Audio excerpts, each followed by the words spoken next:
الحمدللہ رب العالمین والصلاة والسلام علی خاتم النبیین۔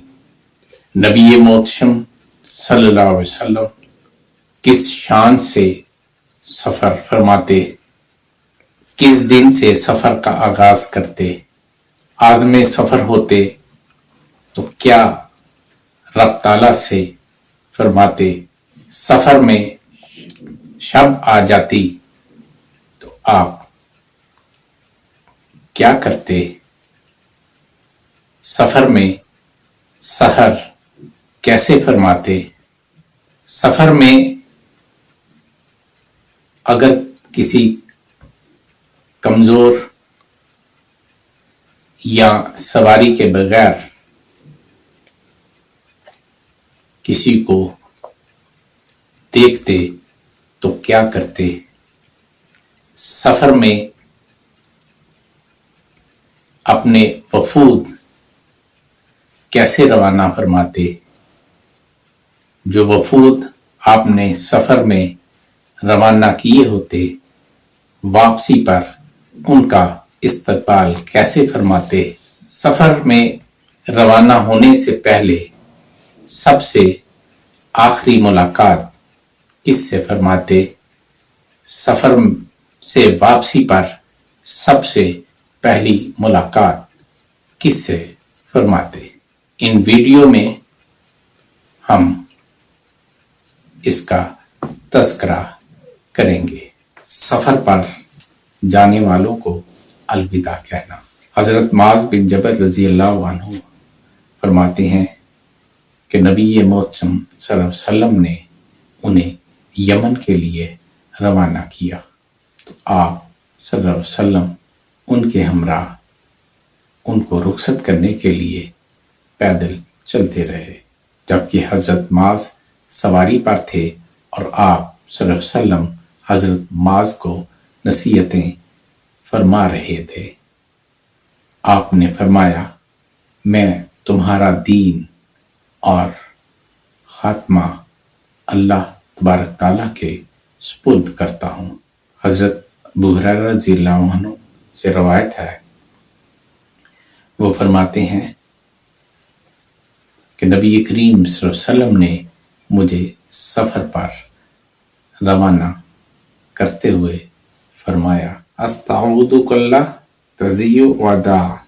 مسعود نے ایک انصاری سے روایت کیا ہے کہ نبی کریم صلی اللہ علیہ وسلم نے ایک شخص کو سفر کے لیے روانہ فرمایا اور اس سے فرمایا، زواک اللہ تقوی وغفر لک یسر لک الخیر حیثما کنت۔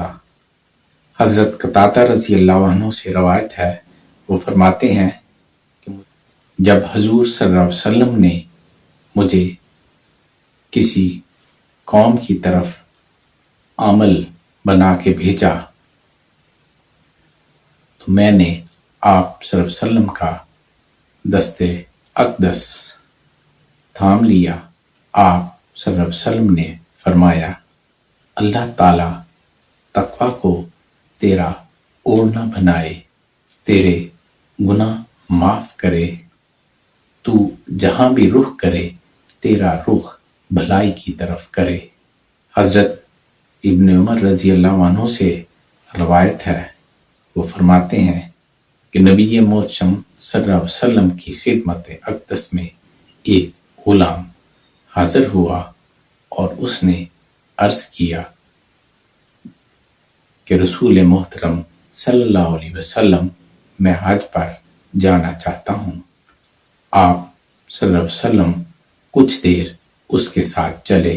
آپ صلی اللہ علیہ وسلم نے اسے دعا دی، رب تعالیٰ تمہارا تقوی تمہیں زاد راہ دے، تمہارا چہرہ بھلائی کی طرف کرے اور تمہارے غم و حزن کی کفایت کرے۔ حضرت ابو ہریرہ رضی اللہ عنہ سے روایت ہے، فرماتے ہیں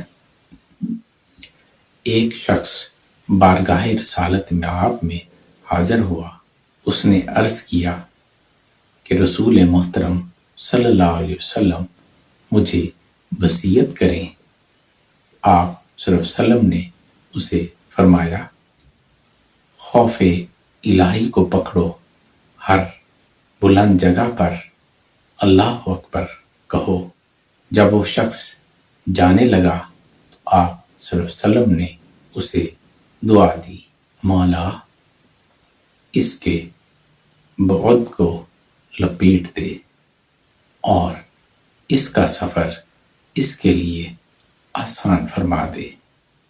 بعد سے مراد فاصلہ ہے۔